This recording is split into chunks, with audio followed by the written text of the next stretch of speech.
हाँ जी, टॉपिक का नाम है कैपेसिटेंस। कैपेसिटेंस हमेशा किसी कैपेसिटर का ही होता है, ठीक है ना। इसके जैसे एक कैपेसिटर, एक इस कैपेसिटर की एक प्रॉपर्टी होती है, ये 4 माइक्रोफेरेड का है, 4 माइक्रोफेरेड का, इसके ऊपर लिख रखा है 4 MFD। इस केस के अंदर सुना आप, यहाँ पर जो ये वाला कैपेसिटर से काम क्या होता है, थोड़ी बहुत एनर्जी स्टोर कर लेता है। पहले तो ये पता होना चाहिए काम क्या है, एनर्जी स्टोर करने से काम है। देखो एनर्जी किस तरीके से स्टोर करता है ये, ठीक है ना। देखते हैं एक बार, इधर करना चाहिए मुझे कैमरा। ये एनर्जी किस तरीके से स्टोर करता है, ये निकाल दूँ ना। इसके अंदर ये एनर्जी देखिए आप, यहाँ पे जो है ना, इसको मैं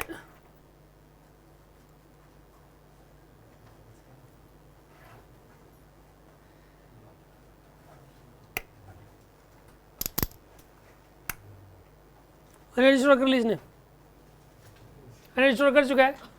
अगर हम इसकी स्पार्किंग करवाएं, एनर्जी थी या नहीं है इसके अंदर, अब वो खत्म हो गई। अब इसको जैसे पकड़े कोई फर्क नहीं पड़ेगा, यानी इसके अंदर एनर्जी थी। समझ में आ रही है बात आपको।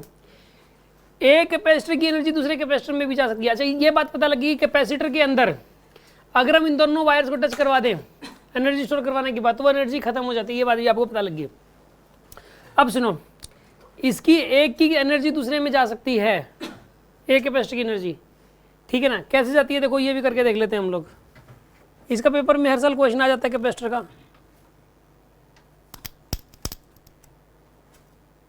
इसकी एनर्जी स्टोर हो रही है, अभी होगी स्टोर।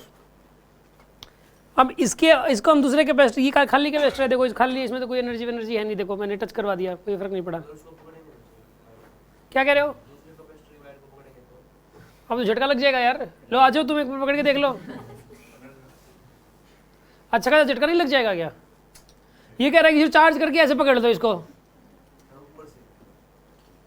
सुनो आप, ये देखो एक वायर टच करवाने से, क्योंकि लूप कंप्लीट नहीं हुआ, यहाँ पे टच करवाते देखो स्पार्किंग होगी यहाँ पे। हाँ जी, स्पार्किंग हुई ना। अब इसका मतलब ये नहीं है कि एनर्जी खत्म होगी।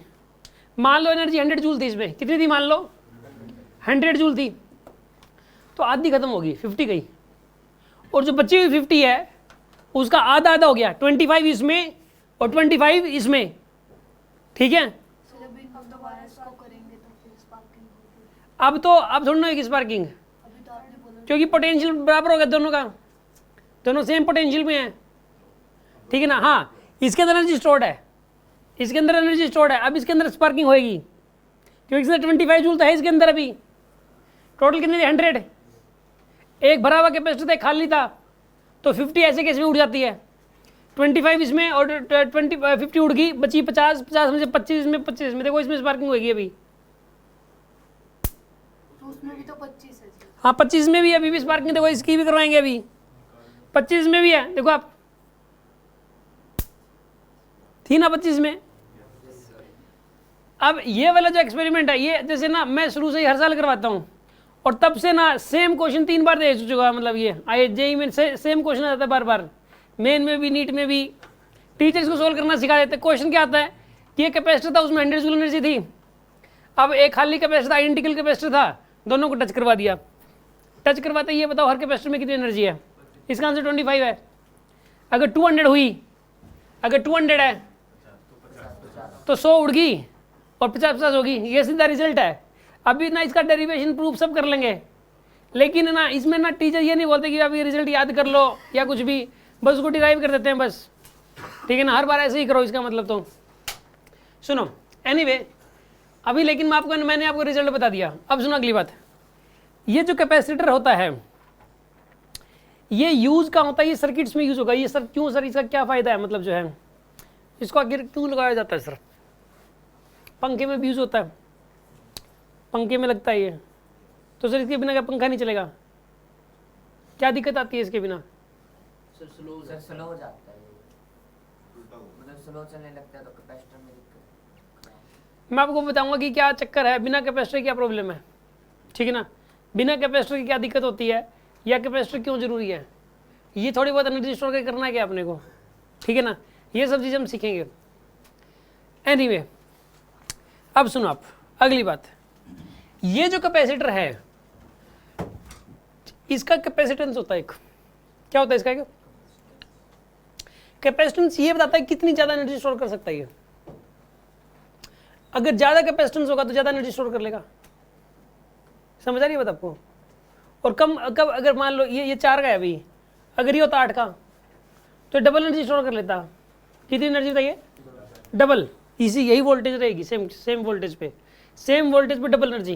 कैपेसिटेंस को 3 गुना कर दो तो एनर्जी भी 3 गुना स्टोर कर लेगा। कैपेसिटेंस क्या बताता है कि वो एनर्जी स्टोर कितनी ज़्यादा कर सकता है। जितना कम कैपेसिटेंस उतनी कम एनर्जी स्टोर, और जितना ज़्यादा कैपेसिटेंस जितनी ज़्यादा कैपेसिटेंस उतनी ज़्यादा एनर्जी स्टोर। कैपेसिटेंस क्या है? कैपेसिटर की एक प्रॉपर्टी है, ठीक है। तो कैपेसिटेंस का अगर जिक्र करेगा तो कैपेसिटर देगा ही आपको, ठीक है। जो कैपेसिटर वाले टॉपिक है ना, ये इसको ना अलग अलग जगह पढ़ते हैं हम लोग। कैपेसिटर अभी आ रहा है इलेक्ट्रोस्टैटिक्स में, फिर इलेक्ट्रोडाइनामिक्स में आएगा, क्योंकि करंट इलेक्ट्रिक्स को सर्किट में जोड़ेंगे। सर्किट में क्या होता है? करंट चलता है तो इलेक्ट्रोडाइनामिक्स होगी, तो इलेक्ट्रोडाइनामिक्स में फिर से पढ़ेंगे, ठीक है ना। पहले इलेक्ट्रोस्टैटिक्स में पढ़ रहे हैं, फिर इलेक्ट्रोडाइनामिक्स में पढ़ रहे हैं, फिर इसमें हम लोग जो है ना एसी सर्किट में पढ़ेंगे, अल्टरनेटिंग करंट में, वहाँ फिर से कैपेसिटर आ जाएगा। तो कैपेसिटर 3-4 जगह आता है बार बार। एक आरसी सर्किट पढ़ेंगे हम लोग, आरसी सर्किट में भी कैपेसिटर आएगा एक प्रकार से। तो 3 जगह लगभग आता है हमारे पास, अलग अलग जगह पे। तो खैर मैं अब इसकी शुरुआत कर रहा हूँ कैपेसिटेंस की। पहले तो इसकी प्रॉपर्टी की। तो कैपेसिटेंस क्या होता है सुन लो। साइंटिस्ट लोगों ने कहा कि जैसे कि मान लो कोई कैपेसिटर है, उसके ऊपर चार्ज दे दो और उसका पोटेंशियल चेक कर लो। पहले चार्ज दे दो, जैसे इसके ऊपर आपने चार्ज दे दिया, कुछ चार्ज दे दिया, इसके अंदर 2 प्लेटें हैं, उन दोनों प्लेट्स पे चार्ज दे दिया आपने, इक्वल एंड अपोजिट चार्ज आएगा उनके ऊपर, इक्वल एंड अपोजिट चार्ज दे दिया। फिर पॉजिटिव वाला चार्ज डिवाइड बाय इसका पोटेंशियल कर दो, Q/V से कैपेसिटेंस आ जाता है। उन्होंने डिफाइन किया इसको, उन्होंने कहा कि बार बार Q/V जो है ना, जो रेशियो आ रहा है वो बार बार कॉन्स्टेंट आ रहा है, तो Q/V जो रेशियो है इसी को कैपेसिटेंस बोला उन्होंने। मैं आपको डिटेल में समझाऊंगा, पहले लिखो इस बात को, लिखो। Capacitance is defined as the capacitance is defined as the ratio of charge and potential।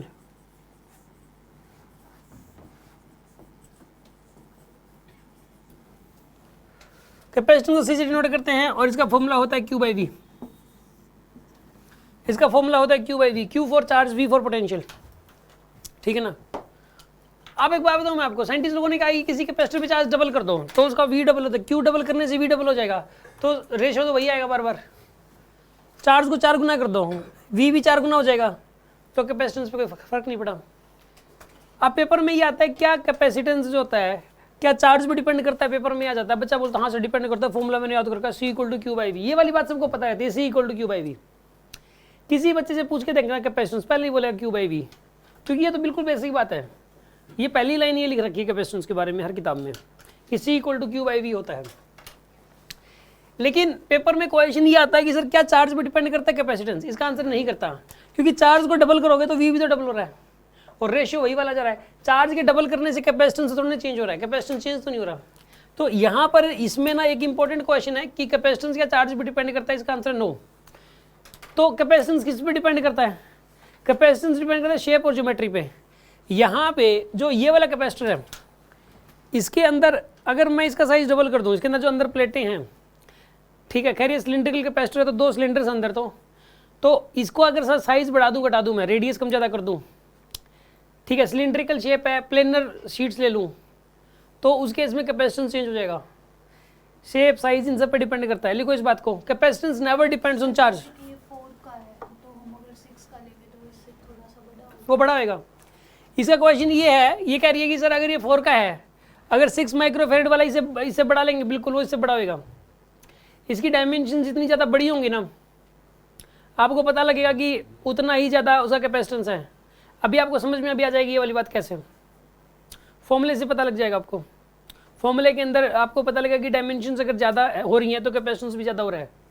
मतलब यार अब जैसे ट्रकों में जो कैपेसिटर यूज़ होता है, ट्रक्स वगैरह में, वो कैपेसिटर इतना बड़ा होता है, इतना बड़ा कैपेसिटर होता है वो, ठीक है ना। तो ये मतलब जो है छोटे मोटे लूप्स में, छोटे मोटे सर्किट जो होते हैं अपने घरों में, उसमें यूज़ होता है, ठीक है। और इसको बनाना कोई मुश्किल काम नहीं है, ये बहुत आसान है।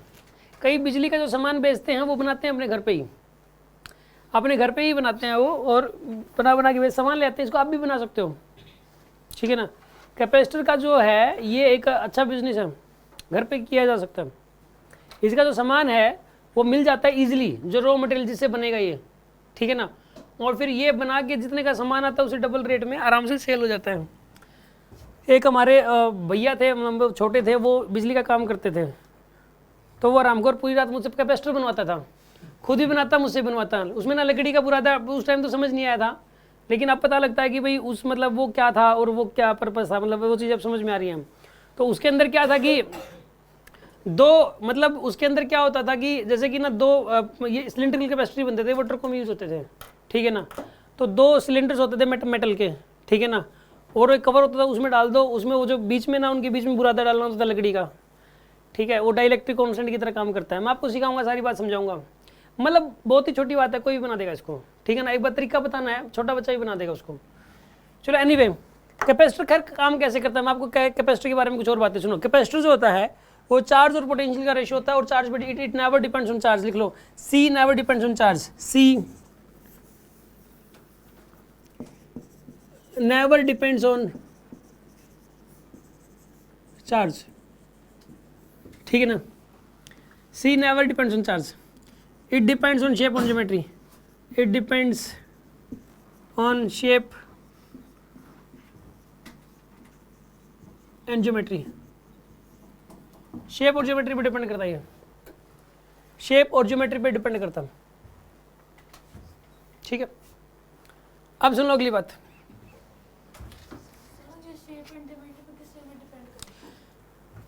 इसे क्वेश्चन है कि शेप और ज्योमेट्री पे किस तरीके से डिपेंड करता हो, तो आगे समझ में आएगा। लेकिन शेप का मतलब क्या होता है कि ये सिलिंड्रिकल शेप है अंदर या प्लेनर शेप है, कैसे मतलब कि किस टाइप का कैपेसिटर है, स्फेरिकल कैपेसिटर है या सिलिंड्रिकल कैपेसिटर है या मतलब पैरेलल प्लेट कैपेसिटर है, कौन सा कैपेसिटर है। शेप तो ये होगी। ज्योमेट्री मतलब, ज्योमेट्री का मतलब होता है डायमेंशंस। इसके अंदर जो प्लेट है, जैसे मान लो सिलेंडर है तो उसका रेडियस कितना है, ठीक है ना। प्लेट, जो प्लेट पैरेलल प्लेट कैपेसिटर है उसमें प्लेट का एरिया कितना है, प्लेट्स के बीच गैप कितना है, ठीक है, ये होगी ज्योमेट्री। तो किस तरीके से डिपेंड करता हो तो समझ में आ जाएगी अभी, ठीक है ना। ये कह रहा है कि क्या बैटरी और कैपेसिटर कह सकते हैं, ऐसा लगता है कि बैटरी और कैपेसिटर एक ही बात है, बट अलग अलग चीज़ है दोनों। बैटरी तो सोर्स ऑफ चार्ज होता है, वो लगातार एनर्जी प्रोड्यूस, लगातार चार्ज निकालती रहती है वो, लेकिन कैपेसिटर तो लिमिटेड चार्ज है, दिया हुआ चार्ज उसके पास, वो तो बैटरी पे लिमिटेड, बैटरी तो अनलिमिटेड काम करेगी। जो ये वाली बैटरी होती है ये दूसरी फॉर्म में एनर्जी स्टोर करती है, ठीक है ना। ये एक दूसरी फॉर्म में एनर्जी स्टोर, ये इन्वर्टर बैटरी वाला अलग के केस है। मैं यहाँ पे बैटरी का मतलब, ये इन्वर्टर बैटरी मत समझो आप, यहाँ पे बैटरी का मतलब वो बैटरी का मतलब है कि जैसे मैं इलेक्ट्रिकल सेल बनाता हूँ अक्सर, बैटरी का मतलब सेल होता है जैसे ये वाला घड़ियों में जो होता है, घड़ियों में जो सेल डलता है, ठीक है। मान लो डिस्चार्ज लिमिटेड तो है, लेकिन यार बहुत ज़्यादा नहीं है इसके ऊपर, तुरंत तो खत्म नहीं होता ना वो। आप इसे कंपेयर, कैपेसिटर वाला तो दोनों प्लेटों को टच करवाओ, आप कितना बड़ा कैपेसिटर हो, दोनों प्लेटों को टच करवाते सेकंडों में गया वो तो खत्म, एक फ्रैक्शन ऑफ सेकंड में खत्म हो जाएगा वो तो। लेकिन बैटरी अलग चीज़ है, बैटरी में फ्रैक्शन ऑफ सेकंड में थोड़ी सारा चार्ज खत्म हो जाएगा। और इसका मतलब ये नहीं कि चार्ज इनफाइनाइट चार्ज उसके ऊपर, वो पहले वो एनर्जी देते, वो केमिकल एनर्जी में स्टोर होती है, वो केमिकल एनर्जी जो वो इलेक्ट्रिकल एनर्जी में बदल रही होती है, लगातार चार्ज प्रोड्यूस हो रहे होते हैं, ठीक है ना। उसमें चार्जेस भी लगातार प्रोड्यूस हो रहे होते हैं, चार्जेस भी उसके अंदर जो है कंटिन्यूसली प्रोड्यूस हो रहे होते हैं चार्जेस भी, ठीक है ना। इसमें चार्जेस भी कंटिन्यूसली प्रोड्यूस हो रहे होते हैं, श्रवण जी। इसके अंदर जो है ना, यहाँ पे आपको ये बात समझ में आ गई, चार्जेस जो बैटरी के अंदर होते हैं वो कंटिन्यूसली प्रोड्यूस होते हैं, लेकिन इसके अंदर जो है, एक बार रिसीव करना कौन है, इसमें जो है ना, यहाँ पे मैंने आपको क्या बात बताई कि कैपेसिटर के अंदर क्या होता है, कैपेसिटर में यार एक लिमिटेड चार्ज है। जैसे ये दो प्लेट्स हैं, इसमें चार्ज है प्लस क्यू, इसमें चार्ज है क्या है माइनस क्यू। जैसे ये दोनों वायर्स को आपस में टच कराओगे, टच करवाते ही क्या हो जाएगा बताइए, यहाँ पे स्पार्किंग सारा गया। बैटरी में तो ऐसा कभी भी नहीं होता ना, ठीक है ना। बैटरी को तो खैर मतलब कुछ ज़्यादा ही टूट फूट ही हो जाएगी। अगर बैटरी की दो प्लेट्स हैं, उनको डायरेक्ट टच करा दिया तो उसमें तो प्रॉब्लम हो जाएगी, उसमें भी टूट फूट हो जाएगी। यहाँ पे एक रेजिस्टेंस के थ्रू करवाते हैं उसको, एक रेजिस्टेंस बीच में होना जरूरी है, रेजिस्टेंस बीच में होना बहुत ज़्यादा जरूरी है उसमें भी। चलो खैर इसके बारे में डिस्कशन करेंगे अपन। खैर अभी आप कैपेसिटेंस पे रहो यार, एक बार कैपेसिटेंस पे रहो, सारी चीज़ें एकदम से समझ में नहीं आएंगी। एक बार मैं जो बताता जाता हूँ, आप जो है उस चीज़ को मतलब जो है समझते जाओ, बस उन चीज़ों को याद करते जाओ आप, ठीक है ना। अब सुनो, यहाँ पे मैंने क्या बताया आपको, सी इज इक्वल्स टू क्या होता है, क्यू बाई वी। ये रेशियो होता है चार्ज और पोटेंशियल का। अब मैं आपको ना कुछ केसेस करवा रहा हूँ जिनके अंदर कैपेसिटेंस निकाल के दिखाऊंगा मैं आपको। क्यू बाई वी इस फॉर्मूले का यूज करेंगे हम लोग और कैपेसिटेंस निकालेंगे। आज की क्लास में कैपेसिटेंस निकालना सीखेंगे और वो आप एक ये चीज़ नोट करोगे कि ये बेसिक डेफिनेशन है। डिफाइंड वर्ड आ गया, डिफाइंड।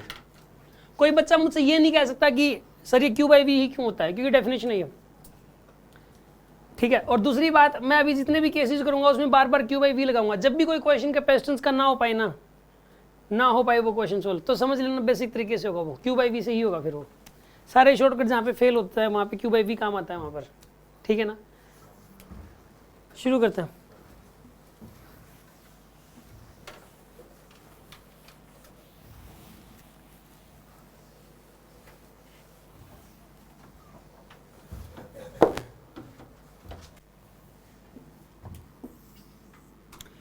एक सिंगल कंडक्टर है,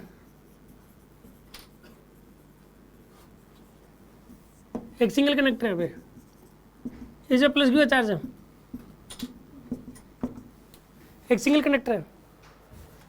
यहाँ पर जो है ना सिंगल,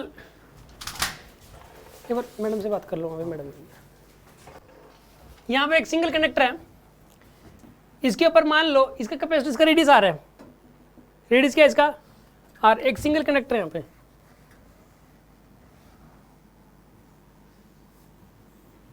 ये एक सिंगल कंडक्टर है, इसका रेडियस क्या बताइए यहाँ पे? आर इसका रेडियस। सिंगल कंडक्टर है और इसका रेडियस यहाँ पर आर है। हमें क्या निकालना है? इसका कैपेसिटेंस निकालना है। क्या निकालना है? इसका कैपेसिटेंस। इसमें इसका कैपेसिटेंस निकालने के लिए आप देखिए क्या करोगे। अब इसका एक बार बताओ कि एक बार बच्चा एक आधी बार बोलता है सर इस पे चार्ज तो है नहीं, क्या कैपेसिटेंस निकालें? चार्ज होना जरूरी थोड़ी ना है, कैपेसिटेंस तो निकल ही जाएगा। कई बच्चों को ये लगता है कि चार्ज नहीं है कैपेसिटेंस कैसे आएगा। यार चार्ज होना जरूरी नहीं है। जैसे कि ये वाला है, इसके ऊपर जो है ये खाली है अभी, लेकिन कैपेसिटेंस तो है इसका, कैपेसिटेंस तो निकली। चार्ज दो चाहे ना दो, चाहे कम दे दो, चाहे ज़्यादा, कैपेसिटेंस उतना ही रहेगा। अब इसका 4 है कैपेसिटेंस, तो 4 ही रहेगा वो, चाहे चार्ज है चाहे नहीं है। चाहे चार्ज दे दो इस पर, कम दे दो, ज़्यादा दे दो, कुछ भी कर दो। इसके अंदर एनर्जी स्टोर 25 थी, 50 थी, 100 थी एनर्जी स्टोर, उससे फ़र्क नहीं पड़ता यार, उससे फ़र्क नहीं पड़ता, क्योंकि चार्ज पे तो डिपेंड करता ही नहीं है। अभी ये एक सिंगल कंडक्टर है, इसका कैपेसिटेंस निकालना है। इसका कैपेसिटेंस कैसे निकालोगे? पहले आप अपनी मर्जी से अपने घर से इसके ऊपर चार्ज दो एक बार, अपनी मर्जी से एक बार, ताकि क्यू बाई वी कर सको। अब बच्चा कहता है कि जब चार्ज ही नहीं तो क्यू बाई वी कैसे करूँ सर मैं? अरे चार्ज दे के देख लो एक बार अपनी मर्जी से, चार्ज दे दो एक बार क्यू का, दे दिया चार्ज क्यू का। अब इसके सरफेस पे का पोटेंशियल निकाल लो। बताइए इसके सरफेस पे जब आपने इसको चार्ज कितना दिया, बताइए इसको क्यू, पोटेंशियल कितना आएगा बताइए? इसके सरफेस से पोटेंशियल बताओ कितना आएगा? सरफेस पे कितना पोटेंशियल होता है इसके? के क्यू बाय आर होता है ना। ये डर के क्यों बोल रहे हो? होलोस्फीयर के सरफेस पे क्या होता है पोटेंशियल? के क्यू बाय आर होता है।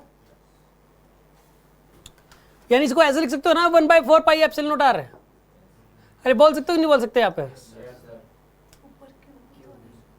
ऐसे बोल सकते हो। अब मुझे एक बात बताइए, आप कैपेसिटेंस का फॉर्मूला क्या होता है? कैपेसिटेंस का फॉर्मूला क्या होता है? अब क्यू चार्ज तो ये रहा क्यू, और वी की वैल्यू ये रही Q/4 pi epsilon naught R. तो क्यू से क्यू कैंसिल हो जाएगा, क्या आंसर आएगा यहाँ पे?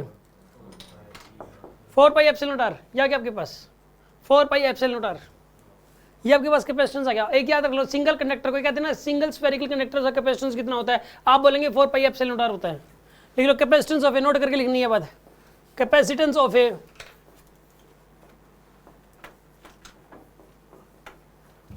Single conducting sphere is 4 pi epsilon naught R. समझ में आया आपको? इसको डाउट है किसी के मन में? इसको नोट कर लो आप।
हाँ जी, आपने सिंगल स्फेरिकल कंडक्टर का जो कैपेसिटेंस है वो नोट कर लिया, कितना होता है बताइए, 4 पाई एप्सिलॉन नॉट आर के बराबर, राइट। अब सुन लो, ये कैसे आया, क्यू बाई वी से निकल के आया, कैसे आया ये, क्यू बाई वी से निकल के आया, मानते हो कि नहीं मानते आप? वी कहाँ पे देखा आपने इसका, सरफेस पे वी देख लिया और क्यू बाई वी कर दिया, बस ये सरफेस पे ही देखना होता है वी, ठीक है। ये केस नंबर 1 था, केस नंबर 2 लिखो आप।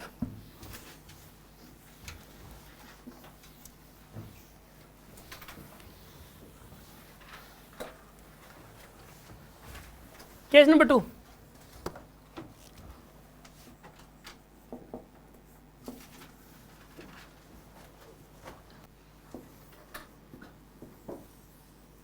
ये इसको बोलते हैं दो स्फीयर्स है, कॉन्सेंट्रिक स्फीयर्स हैं, इसको बोलते हैं स्फेरिकल कैपेसिटर। क्या बोलते हैं इसको,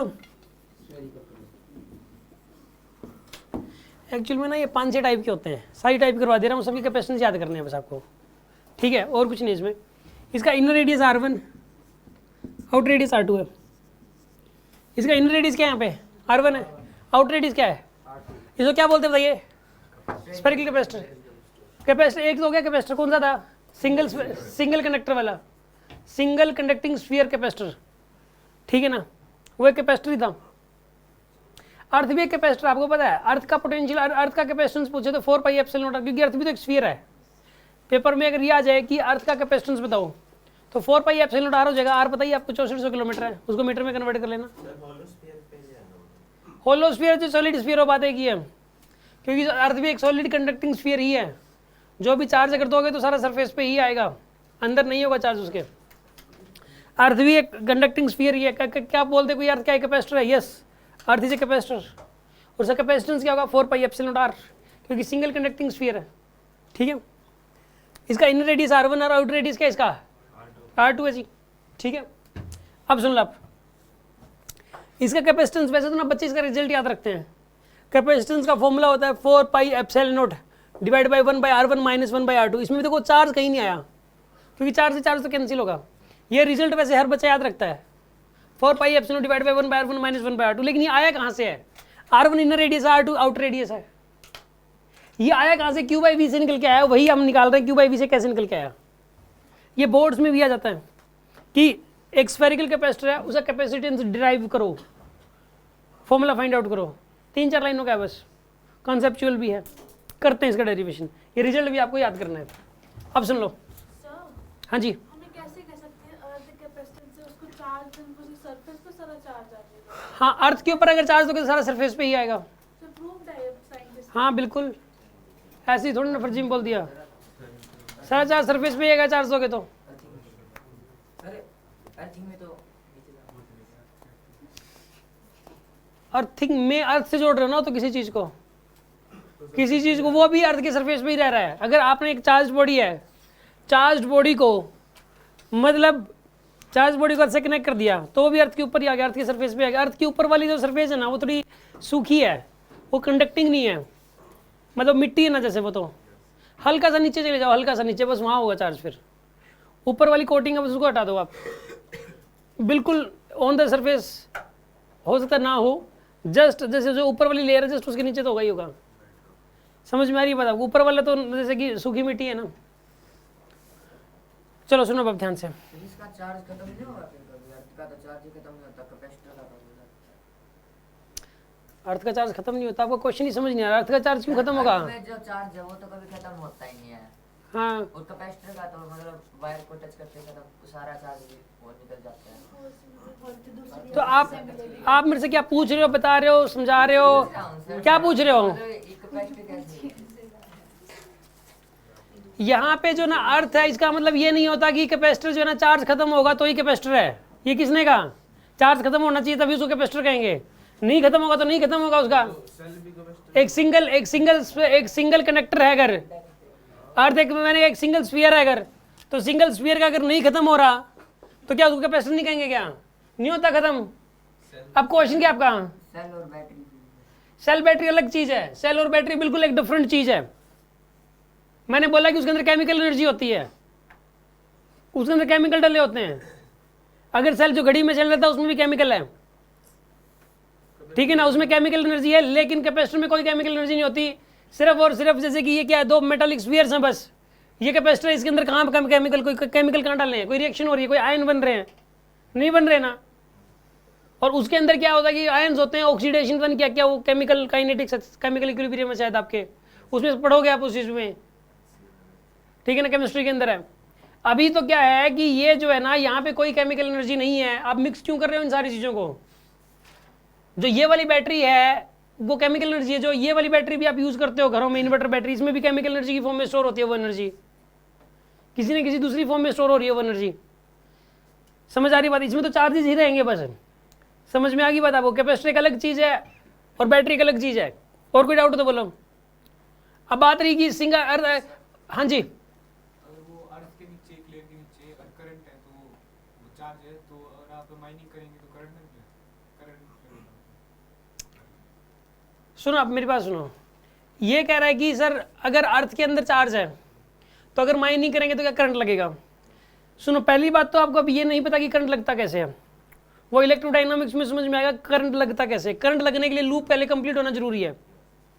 पहले चाहे अगर लूप कंप्लीट नहीं होगा, करंट तब लगता है जब charge higher to lower move करे। जब चार्ज कहाँ से कहाँ तक मूव करे, हायर टू लोअर। आपको मैं एक एग्जांपल देता हूँ, 220 वोल्ट की वायर जा रही है, कितने वोल्ट की जा रही है, 220 वोल्ट पे एक वायर, हाई टेंशन वायर है। आपको कोई ये कहेगी 1 करोड़ रुपए मिलेंगे, इसको पकड़ लो, इसको आपको पकड़ना 1 करोड़ रुपए मिलेंगे, आप में से कोई होगा तैयार? क्या करोगे फिर उस 1 करोड़ का बाद में?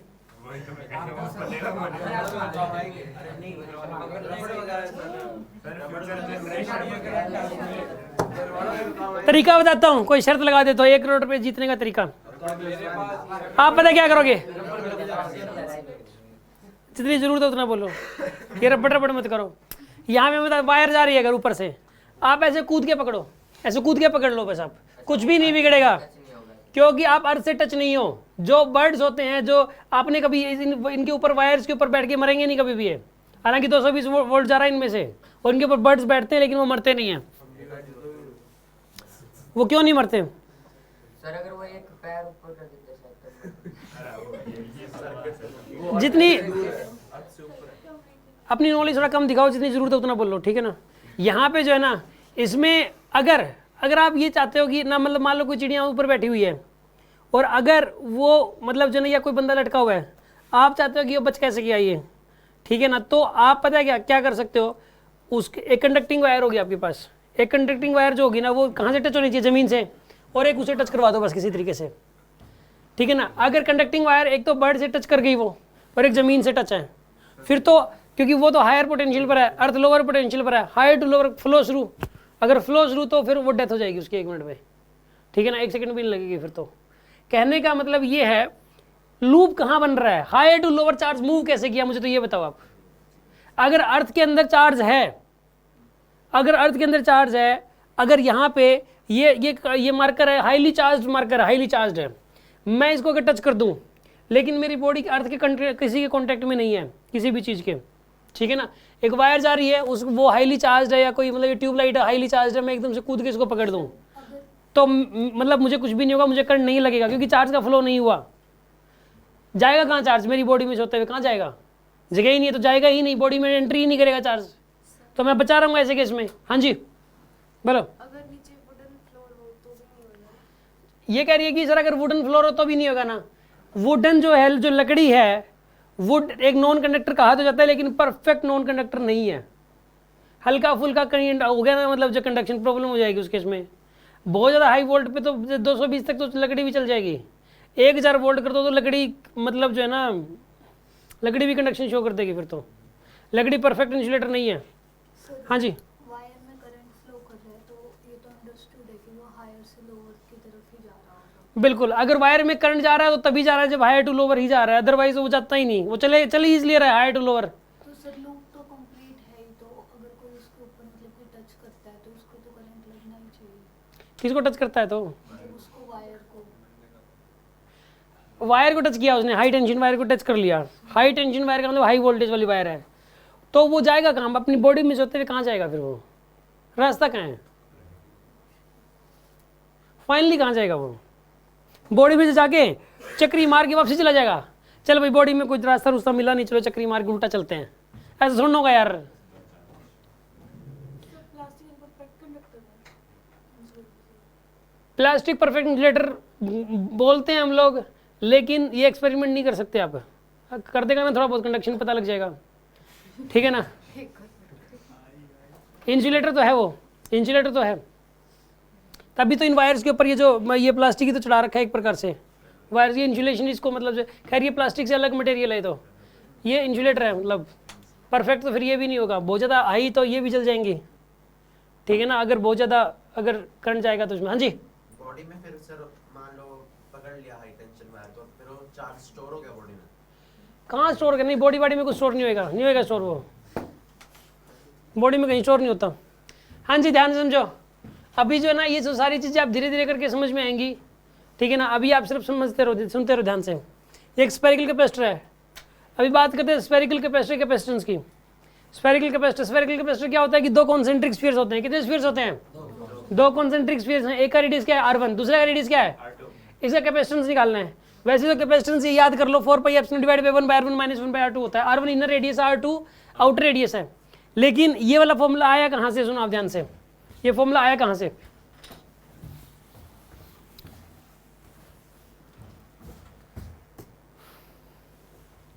सुना ध्यान से,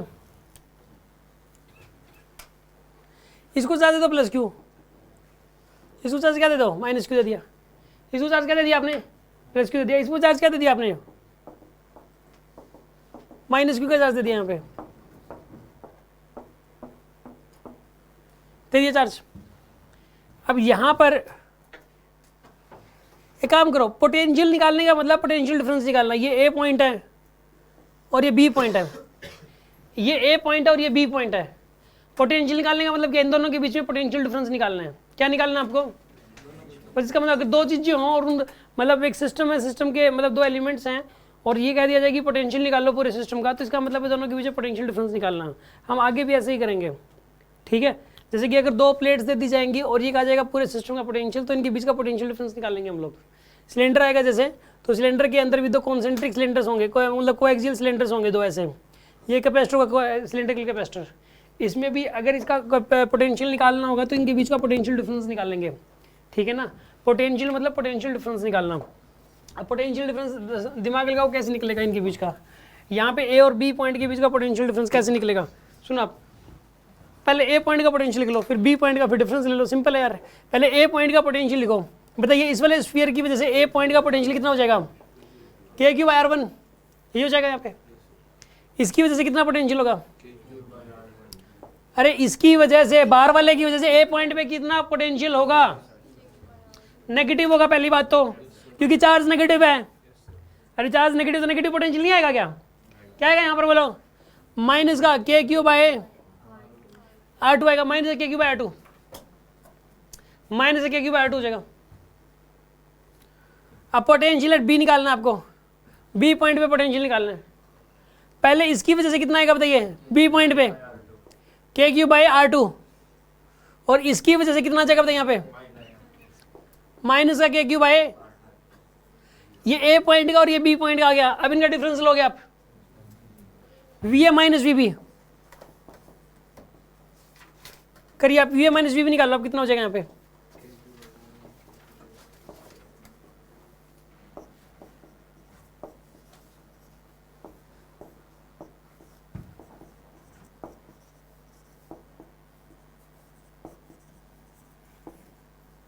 क्या जाएगा आपके पास?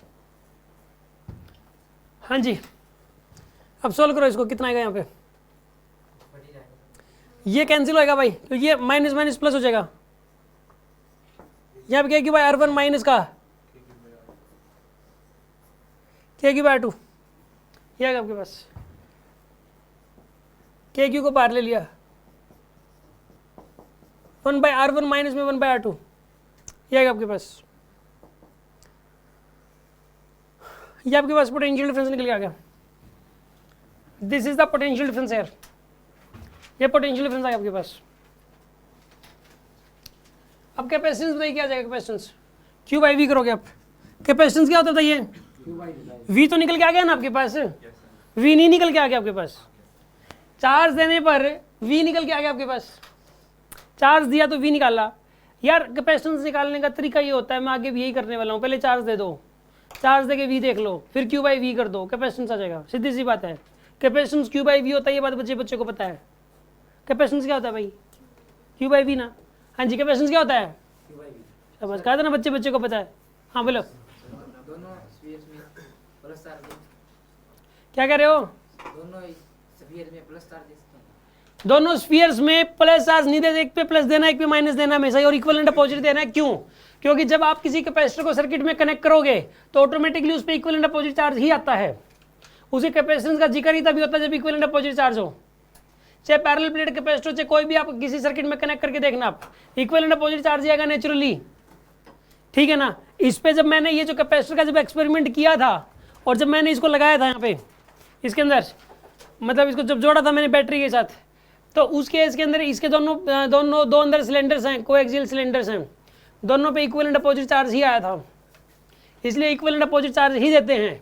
और कैपेसिटेंस हमेशा पॉजिटिव होगा, ये पॉजिटिव वाला चार्ज है, अपॉन में पोटेंशियल का मैग्नीट्यूड है। ये capacitance can never be negative, इसका किसी कैपेसिटेंस कैसे नेगेटिव हो सकता है यार, कोई नेगेटिव एनर्जी थोड़ी स्टोर करेगा। लिख लो, capacitance is always positive, capacitance हमेशा ही पॉजिटिव होता है, capacitance is always positive, capacitance हमेशा ही पॉजिटिव होगा। अब सुन लो, C is equal to Q by V, V की वैल्यू कितनी आएगी बताइए यहाँ पे, K क्यू, यहाँ पे 1/R1 माइनस का 1/R2, क्या है यहाँ पे, K को क्या लिख सकते हो, 1/4 पाई एप्सिलॉन नॉट, K को क्या लिख सकते हो आप बताइए, इसको ऊपर ले जाओ आप,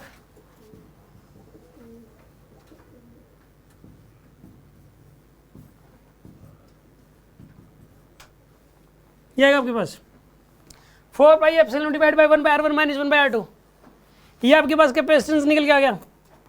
ये होता है कैपेसिटेंस का फॉर्मूला। क्या फॉर्मूला होता है कैपेसिटेंस का, 4 pi epsilon divide by 1/R1 minus 1/R2, prove कर दिया मैंने। ये याद हो गया होगा फॉर्मूला आपको, समझ में आई बात आपको, कैसे निकल के आया ये, क्यू बाई वी से, क्यू बाई वी आपने याद किया है, क्या कह रहे हो, चार्ज जो मैंने मानना है वही लेना पड़ेगा ना। यहाँ पे मैंने चार्ज क्यू मानना है, यहाँ पे 10 कूलम मानो तो यहाँ पे 10 कूलम ले लेंगे क्यू की वैल्यू। कैपेसिटेंस में प्लस क्यू ही लेते हैं, मैंने बताया था हमेशा ये पॉजिटिव होता है कैपेसिटेंस, और ये पोटेंशियल का मैग्नीट्यूड लिखना है, अगर नेगेटिव पोटेंशियल डिफरेंस भी आ जाता तो भी आप पॉजिटिव वाला लेते हैं। यहाँ पे चार्ज हमेशा पॉजिटिव वाला लेना है, वी भी हमेशा पॉजिटिव वाला लेना है आपको।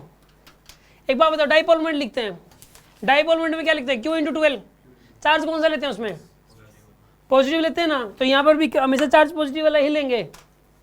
आ रही है बात समझ में आपको। अगला case, case number 3,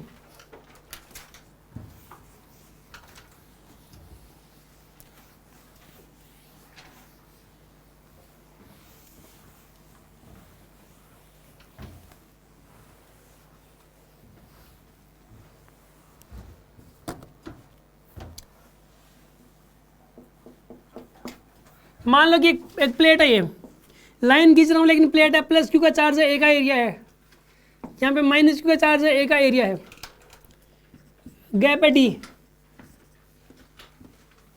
plus Q का चार्ज है, एरिया ए है, और एक माइनस क्यू का चार्ज है, ए का एरिया है। यहाँ पे पैरेलल प्लेट कैपेसिटर एक, ठीक है जी। इसके चार्ज तो आपने दिया है, पहली बात तो ये है, चार्ज तो हमने अपनी मर्जी से दिया है। यहाँ पे इससे पहले था नहीं, इससे पहले चार्ज था नहीं, वो तो मैंने कैपेसिटेंस चाहे चार्ज हो चाहे ना, मैं बार बार बोल रहा हूँ कैपेसिटेंस उसका होगा। अब कितना होगा तो सर आपने चार्ज दिया ही क्यों है, ताकि कैपेसिटेंस में निकाल सकूँ, ताकि क्यू बाई वी कर सकूँ, ठीक है ना। इस पर मैंने चार्ज दे के देखना पड़ेगा, पहले प्लस क्यू का चार्ज इस पर दे दिया मैंने, माइनस क्यू का चार्ज, और अब मैं इसका पोटेंशियल चेक करूँगा पूरे सिस्टम का, और सिस्टम का पोटेंशियल चेक करके फिर मैं क्यू बाई वी निकालूंगा, और क्यू बाई वी निकालने से मेरे पास कैपेसिटेंस आएगा। यही तरीका है। वैसे से कैपेसिटेंस बच्चे को याद रहता है, A epsilon naught by D होता है कैपेसिटेंस। क्या होता है इसका capacitance, A epsilon naught by D. देखो इसमें कहीं चार्ज आया क्या, नहीं, तो चार्ज पे तो डिपेंड ही नहीं करता, एरिया पे डिपेंड करता है, प्लेट के एरिया पे, और गैप बिटवीन द प्लेट्स के ऊपर डिपेंड करता है, गैप बिटवीन द प्लेट्स पे डिपेंड करेगा और एरिया पे डिपेंड करेगा। ये फॉर्मूला होता है इसका, A epsilon naught by D. अगर आप कोई भी बच्चा हो जिसने 12th कर ली हो, अगर आप उसे पूछोगे कि भाई पैरेलल प्लेट का कैपेसिटेंस कितना होता है पैरेलल प्लेट कैपेसिटर का, वो तुरंत बोल देगा ए एप्सिलॉन बाई डी, बहुत बहुत इंपॉर्टेंट फॉर्मूला है ये। मुद्दा इस बात का, चलो ये तो फॉर्मूला चलो सर याद कर लेंगे, ए पे और डिपेंड, ए और डी पे डिपेंड करता है, ए एप्सिलॉन बाई डी हो जाएगा। लेकिन ये आया कहाँ से, ये बताइए आप, कहाँ से आया होगा बताओ, कहाँ से आया होगा ये? बेसिक फॉर्मूले से आया होगा। बेसिक फॉर्मूला क्या है? क्यू बाई वी से आया होगा, C is equal to Q by V होता है। ये डिफाइन किया गया, ये फॉर्मूला कहाँ से आया? फॉर्मूला डिफाइन किया गया, तो इसलिए मैंने पहले क्यू दिया, अब मैं वी निकाल लूंगा, फिर क्यू बाई वी करूंगा, उससे आंसर आ जाएगा मेरे पास। चलो करते हैं इसको, सुनो आप, मैंने चार्ज दे दिया इसके ऊपर, मैं इसका पहले एक बार भूल जाता हूँ ये वाला कैपेसिटेंस इसका, ठीक है। एक काम करो आप, इस केस के अंदर पोटेंशियल निकालने का मतलब पोटेंशियल डिफरेंस निकालना। क्या निकालना? इसमें पोटेंशियल डिफरेंस निकालने का आसान तरीका है, इसके सरफेस पे आप पोटेंशियल नहीं निकाल सकते क्योंकि इनफाइनाइट शीट हो जाएगी ये, और इनफाइनाइट शीट की वजह से सरफेस पे पोटेंशियल अनडिफाइंड होता है, इनफाइनाइट शीट की वजह से। पोटेंशियल डिफरेंस बता सकते हो यहाँ पे, इन प्लेटों का पोटेंशियल नहीं बता सकते आप, डिफरेंस बता दोगे। देखो इनके बीच में ना यूनिफॉर्म इलेक्ट्रिक फील्ड होगा, इनके बीच में कैसा इलेक्ट्रिक फील्ड होगा बताइए? इस यूनिफॉर्म इलेक्ट्रिक फील्ड की वैल्यू क्या बता सकते हो, क्या होगी बताइए? एक इनफाइनाइट शीट की वजह से कितना इलेक्ट्रिक फील्ड होता है बताओ? एक शीट की वजह से इस तरफ इलेक्ट्रिक फील्ड होगा ना, इस पी पॉइंट पे, इस शीट की वजह से इस तरफ हो जाएगा, और इस वाली शीट की वजह से भी इसी तरफ हो जाएगा, और दोनों ऐड हो जाएंगे। ये बताइए इनफाइनाइट शीट की वजह से इलेक्ट्रिक फील्ड फॉर्मूला चार्ज की टर्म्स में बताओ, क्यू की टर्म्स में, Q by two A epsilon not. ये वाली बात सबको पता है कि इनफाइनाइट शीट की वजह से ये होता है, ठीक है ना भाई। इसके अंदर जैसे मान लो किसी बच्चों को ये भी नहीं पता तो फिर वो क्या फिजिक्स सीखेगा, मतलब टाइम खराब ही हो रहा है फिर तो, क्योंकि फॉर्मूले पे थोड़ा दिमाग लगाओगे यार, कॉन्सेप्ट पे दिमाग लगाओगे ना। ये चीज़ तो बिल्कुल ABCD की तरह है कि इनफाइनाइट शीट की वजह से Q by two epsilon not होता है, ठीक है ना। ये बात तो क्लास में बतानी नहीं चाहिए मुझे दोबारा से। तो अब इस शीट की वजह से भी इतना ही हो जाएगा, दोनों एक ही डायरेक्शन में होंगे, तो दोनों एक ही डायरेक्शन में हो जाएंगे, Q by two epsilon not. तो बताइए कितना हो जाएगा यहाँ पर? अभी ये Q by A epsilon not आएगा इलेक्ट्रिक फील्ड, तो हाँ जी अंदर इलेक्ट्रिक फील्ड कितना आ गया यहाँ पर? ये क्यू बाई ये आ गया ना इलेक्ट्रिक फील्ड आपके पास है, ये इलेक्ट्रिक फील्ड आएगा यहाँ पे Q by A epsilon not का, इस तरफ आएगा इलेक्ट्रिक फील्ड। और ये यूनिफॉर्म इलेक्ट्रिक फील्ड है। क्यों यूनिफॉर्म? क्योंकि इनफाइनाइट शीट की वजह से होता है यूनिफॉर्म है। इनफाइनाइट शीट की वजह से कैसा इलेक्ट्रिक फील्ड होता है? यूनिफॉर्म होता है। तो आप एक काम करो, पोटेंशियल डिफरेंस होता है E × L। अगर यूनिफॉर्म इलेक्ट्रिक फील्ड हो तो पोटेंशियल डिफरेंस से इस पॉइंट और इस पॉइंट के बीच का जो पोटेंशियल डिफरेंस है वो E × L से निकल जाएगा, नहीं निकल जाएगा? यार एक टॉपिक मैंने पढ़ाया था पोटेंशियल डिफरेंस नाम से, उस टॉपिक के अंदर पोटेंशियल डिफरेंस मैंने E × L से निकाला था कि नहीं निकाला था? E × L, E की वैल्यू तो ये वाली होगी Q by A epsilon not, और L की वैल्यू कितनी हो जाएगी? D के बराबर। ये क्या आ गया आपके पास? पोटेंशियल डिफरेंस आ गया दोनों प्लेटों के बीच का। हाँ जी क्या निकल गया? ये पोटेंशियल डिफरेंस निकल गया दोनों प्लेट्स के बीच का, और यही पोटेंशियल है पूरे सिस्टम का, यही पोटेंशियल है पूरे सिस्टम का यहाँ पे। तो कैपेसिटेंस का फॉर्मूला क्या होता है? Q by V, Q V की वैल्यू पुट करता हूँ यहाँ पे, Q D by A epsilon naught, A epsilon naught by D. Capacitance का फॉर्मूला क्या हो जाएगा यहाँ पे? A epsilon by D. Proof हो गया, कैपेसिटेंस हो जाएगा ए एप्सिलॉन बाई डी के बराबर। हो गया प्रूफ। ये इसका डेरिवेशन आता है यार बोर्ड्स में, लिखना उसमें यही है, बाकी मानना मतलब पता नहीं क्या क्या और थ्योरी से लिख के 3-4 नंबर में बन जाता है, ये 5 नंबर में आ जाता है क्वेश्चन।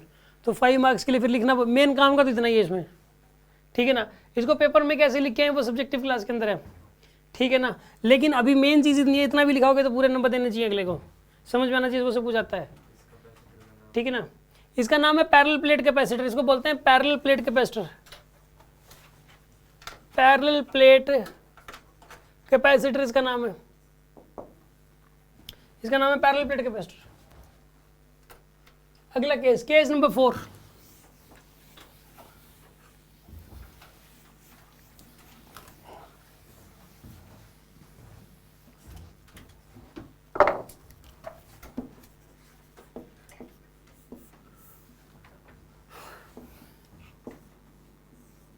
अंदर एक स्लैब है, क्या अंदर एक डाइलेक्ट्रिक कांस्टेंट किया है स्लैब का, प्लेट्स का एरिया ए है, gap between the plates D है, ठीक है ना। गैप बिटवीन द प्लेट्स क्या यहाँ पे? डी। सुन अब, ये भी पैरेलल प्लेट कैपेसिटर है, ये भी पैरेलल प्लेट कैपेसिटर है, बस इसमें बीच में स्लैब है। इसमें निकालना है इसका कैपेसिटेंस क्या होगा? सुनो आप, इसका कैपेसिटेंस हो जाएगा C is equals to A epsilon naught K by D होता है, पहली बात तो ये रिजल्ट याद कर लो। क्या होता है ये ए epsilon naught K by D, ये रिजल्ट आपको याद कर लेना चाहिए। पहले तो इस रिजल्ट को आप याद कर लो। याद कर लिया आपने इस रिजल्ट को? ये आया कहाँ से रिजल्ट, कहाँ से आया होगा? बेसिक फॉर्मूले से। बेसिक फॉर्मूला क्या है? क्यू बाई वी है। तो चार्ज तो पहले तो इस पे प्लस क्यू और माइनस क्यू का, इस पे चार्ज प्लस क्यू और इस पे चार्ज कितना दोगे? Minus Q. अब क्या करोगे बताइए? पोटेंशियल डिफरेंस निकालोगे दोनों के बीच का। इलेक्ट्रिक फील्ड कितना हो जाएगा अंदर? यार एक बात बताइए, स्लैब नहीं थी तो इलेक्ट्रिक फील्ड कितना था? जितना था उसका डिवाइड बाय के कर दो। एक रूल होता है, सुनो आप, अगर कहीं पे इलेक्ट्रिक फील्ड है, मतलब मान लो, मतलब इलेक्ट्रिक 100 का है सपोज, अंदर एक स्लैब रख दो जिसका डाइलेक्ट्रिक कांस्टेंट के है, तो 100 बाय के हो जाता है अंदर। अंदर कितना हो जाएगा नेट इलेक्ट्रिक फील्ड? 100 बाय के, मतलब के की वैल्यू मान लो 2 है तो अंदर 50 हो जाएगा। समझ रहे हो बात को? नेट हो जाएगा ये नेट, ठीक है ना। अब अंदर जो है ना, यहाँ पे जितना इलेक्ट्रिक फील्ड था पहले अंदर बिना स्लैब के, बताइए बिना स्लैब के अंदर इलेक्ट्रिक फील्ड कितना था? बिना स्लैब के अंदर जो इलेक्ट्रिक फील्ड था वो था क्यू बाय ए एप्सिलॉन था ना। अब डिवाइड बाय क्या कर दो? एक ये हो जाएगा अंदर इलेक्ट्रिक फील्ड। अब ये अंदर इलेक्ट्रिक फील्ड आ गया। अब पोटेंशियल डिफरेंस क्या हो जाएगा बताइए? ई इंटू एल, क्योंकि यूनिफॉर्म इलेक्ट्रिक फील्ड है इसलिए ई इंटू एल लगा सकते हो। अगर यूनिफॉर्म इलेक्ट्रिक फील्ड हुआ तो अंदर ई इंटू एल लग जाएगा। ई की वैल्यू है Q by A epsilon naught K और एल की वैल्यू है डी के बराबर। This is the potential difference है। ये आपके पास पोटेंशियल डिफरेंस आ गया ना पोटेंशियल डिफरेंस। अब बताइए कैपेसिटेंस क्या हो जाएगा बताइए? Q by we.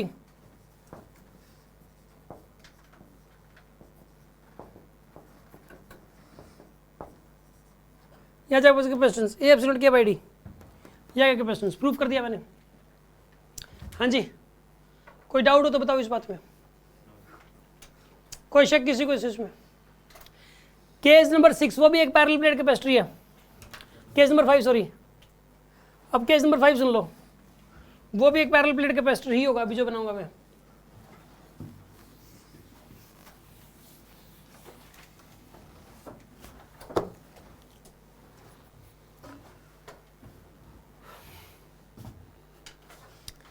इसमें क्या होगा कि देखो आप, पहले तो ये बनाई दूं मैं, पहले वही वाला ये तो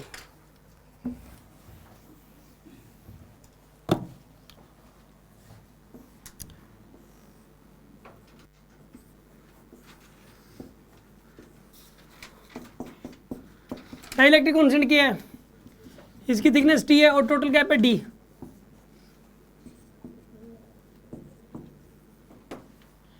प्लेट्स का एरिया कितना? ए। प्लेट्स का एरिया कितना है यहाँ पे? थिकनेस कितनी है कैपेसिटर की, स्लैब की? टी है। गैप बिटवीन द प्लेट्स क्या यहाँ पे? Gap between the plates D है यहाँ पे। इसके अंदर जो है ना, इसका बताना आपको, एक जगह प्लेट यहाँ पर है और यहाँ पे नहीं है, ठीक है ना। यहाँ पर है, यहाँ पे स्लैब नहीं है, हमें बताना है इसका कैपेसिटेंस। समझ आ रही है बात आपको? कैसे निकालोगे? बेसिक फॉर्मूले से निकल जाएगा, बेसिक फॉर्मूले से निकल जाएगा। इसको जो है ना, एक काम करो, पहले इलेक्ट्रिक फील्ड निकाल लो। इसके अंदर इलेक्ट्रिक फील्ड कितना हो जाएगा? E1 मान लो। यहाँ इलेक्ट्रिक फील्ड कितना हो जाएगा? मान लो E2। इस स्लैब के अंदर इलेक्ट्रिक फील्ड E1 है, मतलब यहाँ पहले चार्ज तो दो, इस पे चार्ज दे दिया प्लस क्यू और इस पे चार्ज कितना दे दिया? Minus Q. यहाँ अंदर इलेक्ट्रिक फील्ड E1 है, बाहर कितना है यहाँ पे? E1 की वैल्यू जानते हो कितनी हो जाएगी यहाँ पे? Q by A epsilon naught K. और E2 की वैल्यू जानते हो कितनी हो जाएगी? इसमें के नहीं आएगा, ये Q by A epsilon naught हो जाएगा बस। यहाँ तो आएगा Q by A epsilon naught K E1 की वैल्यू तो, और यहाँ इलेक्ट्रिक फील्ड अलग होगा जिसकी वैल्यू ये वाली होगी। अब इस पॉइंट और इस पॉइंट के बीच का पोटेंशियल डिफरेंस लिखो, ये हो जाएगा E1 इंटू टी। कितना हो जाएगा बताइए यहाँ पे? E1 इंटू टी, क्योंकि यहाँ से लेके यहाँ तक इलेक्ट्रिक फील्ड E1 का है और यहाँ से लेके यहाँ तक की जो डिस्टेंस है वो टी है, ठीक है ना। यहाँ से लेके यहाँ तक बताइए आप इलेक्ट्रिक फील्ड कितना है? E2। ये वाला गैप कितना है यहाँ पे? D माइनस में D माइनस टी आएगा यहाँ पे। यहाँ पर आएगा E1 इंटू टी, फिर क्या आएगा यहाँ पर? ये बताइए E2 इंटू में डी माइनस टी हो जाएगा यहाँ पे, ठीक है जी। अब सुन लो बात को,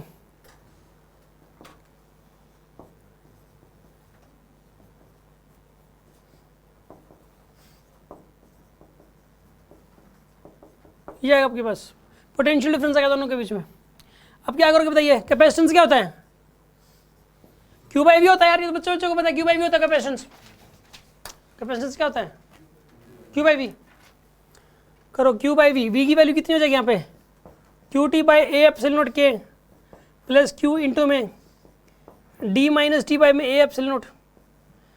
सोल्व करोगे ना इसमें से, क्यू से क्यू कैंसिल हो जाएगा, जब सोल्व करोगे तो ये बनेगा ए एप्सिलॉन नॉट अपॉन में टी बाई के प्लस में डी माइनस टी अपॉन में 1, ये आंसर बनेगा इसका। नोट कर लो इसको, सोल्व करने के बाद ये बनता है। इसका एक शॉर्टकट है, सुनो आप, पैरेलल प्लेट कैपेसिटर में देखो मैं 2-3 स्लैब्स भी डाल सकता था। देखो इसमें क्या है आंसर, सुनो आप, पहले तो आपने क्या लिखा, ए एप्सिलॉन नॉट डिवाइडेड बाय में, इसकी थिकनेस कितनी थी टी, और डाइलेक्ट्रिक कांस्टेंट था के, तो टी बाई के कर दिया, फिर प्लस का साइन लगाया।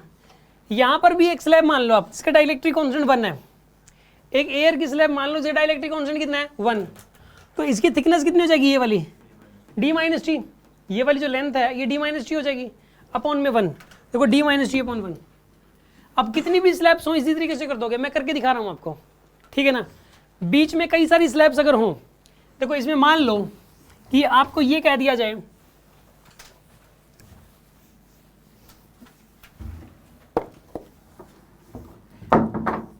एक स्लैब है जैसे ये वाली,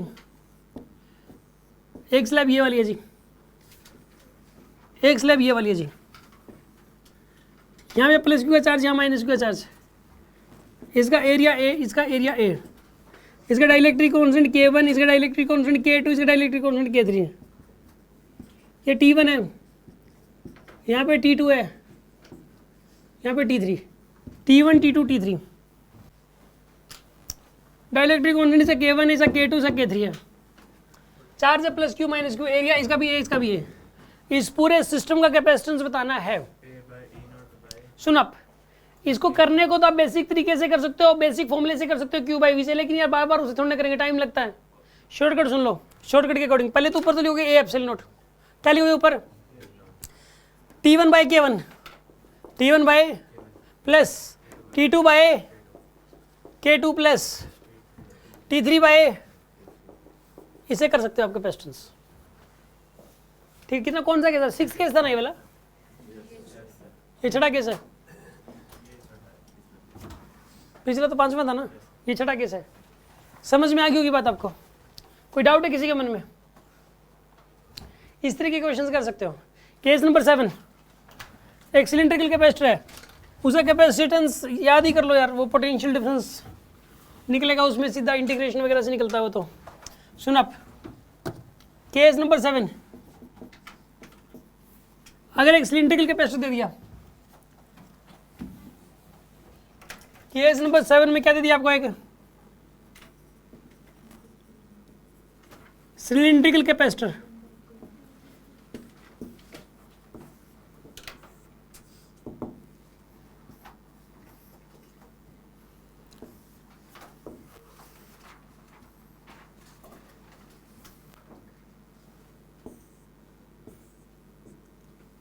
एक सिलिंड्रिकल कैपेसिटर दिया है, ये बीच में एक्सेस है, इसका इनर रेडियस R1 है, आउटर रेडियस R2 है, इसकी लेंथ D है, यहाँ पे इसकी जो सिलेंडर की लेंथ है वो D है, और यहाँ पे जो D है ना वो R1 R2 से बहुत बड़ा है, D is very very much greater than R1, very very much greater than R2, दोनों से बड़ा है बहुत, ठीक है ना।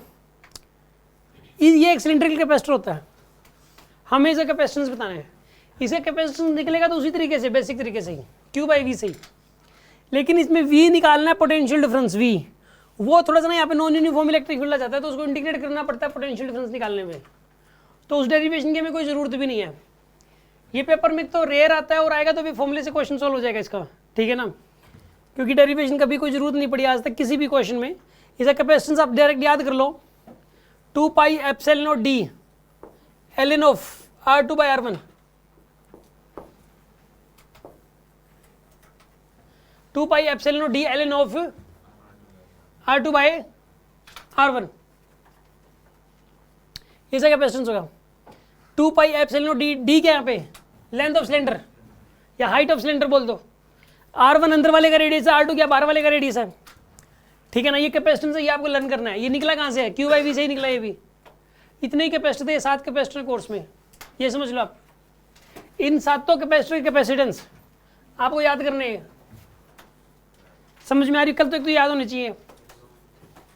7 में से कोई भी दे दें, ऐसा नहीं सर मैं क्यू बाई वी से निकाल के देखूंगा, डायरेक्ट लिखना आना चाहिए आपको, ठीक है ना। आज की क्लास में मैंने आपको ये बताया कि कैपेसिटेंस को निकाले कैसे, ठीक है।